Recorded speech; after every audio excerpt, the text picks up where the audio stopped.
Yo, what it is, people, we is back. Never down, keep it G News. And y'all, I hate to say it, but Pooh Shiesty is done. You dropping this done deal. So let them know It's a done deal. It's a done deal.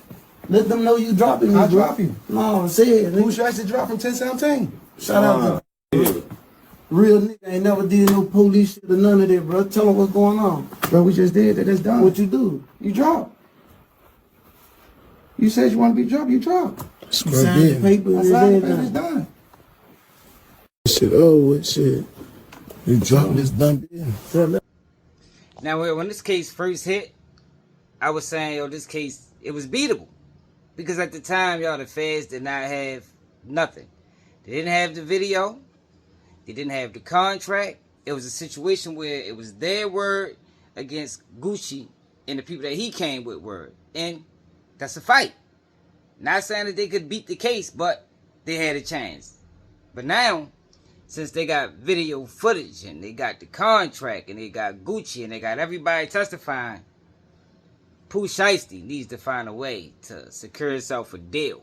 But the bad thing about these type of situations is when they got you like this, they don't even offer you no deal. They're going to sit back knowing you fighting an uphill battle and make you fight. So there ain't no fight left.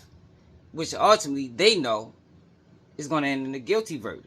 And Pooh Shiesty, in my opinion, is going to get a lot of time if found guilty of these charges. Because he got history of this. He just came from the feds off a situation that involved a robbery, involved firearms. And now, with only being released at the time for 3 months, you catch another one? Yeah, they not playing that game. They ain't playing that game, yo. His points is going to be high. It's train smoke. But I told y'all it's a lot of blame to go around. Yes, you got to blame Pooh Shiesty. But Gucci Mane got to take some level of accountability in this too.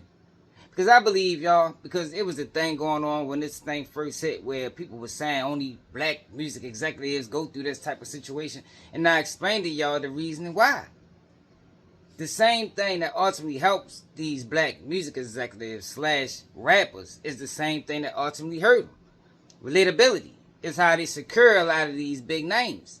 But a lot of times, and I think this is the case between Gucci and Pooh Shiesty based off of other videos I've seen with Gucci and Pooh Shiesty and how they interacted with each other, is these artists that's label heads don't know how to separate the business from friendship. It really should be no friendship.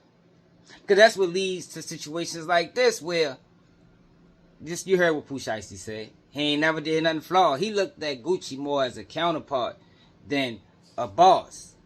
You understand? And Gucci has to take blame for that because that's how he treated them.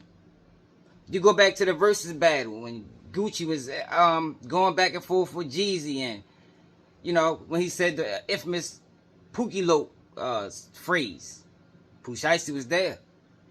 Gucci was aware of that. Pooh Shiesty was willing to stand 10 toes behind anything that Gucci said. That's not something you see in business. That's a friendship. You know? So, when now it come time for contract disputes and Pooh Shiesty wanting to lead a label, now you saying no. Now you showing me it's business. So all these years we've been rocking, it been a friendship thing, it been a family thing, it been a us against the world thing. But now when I want to leave outside of what you got going on to pursue my own career and to propel myself, now it's just business. And that's where the issues come into play, man.